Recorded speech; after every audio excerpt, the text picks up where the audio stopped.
Ricordo perché l'ho fatta personalmente, ero ancora con i pantaloncini corti. Nel 1985 è stata la prima edizione, un'edizione che ovviamente era molto simile a questa, eravamo soltanto più spostati come location, anziché essere qui nella via centrale eravamo nella Contrada Granda, quindi via 20 settembre, e mi ricordo che avevamo presentato la 300 SL 24 valvole, che era la cabriolet che ha fatto, diciamo, ha rivoluzionato un po' il mondo delle cabrio, e c'era un sacco di gente intorno. Avevamo addirittura transennato l'auto in modo che non ci fossero invasioni di campo, ed è stata veramente un'edizione incredibile. Poi noi non abbiamo mai smesso, a parte gli anni del Covid ovviamente, abbiamo sempre continuato, abbiamo portato sempre i truck. Qui vediamo un esemplare che è l'Actros, e quindi ci siamo sempre presentati sia con le vetture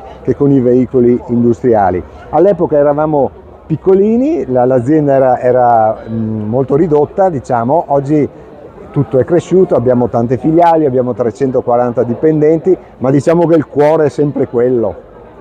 Dal punto di vista commerciale, parlando delle concessionarie in generale, manifestazioni di questo tipo aiutano, supportano il commercio e la ricerca di nuovi clienti? Ma diciamo che un tempo, a quell'epoca, si facevano anche i contratti, si vendevano i veicoli. Io mi ricordo che avevo venduto anche un autocarro a 3 assi con un rimorchio.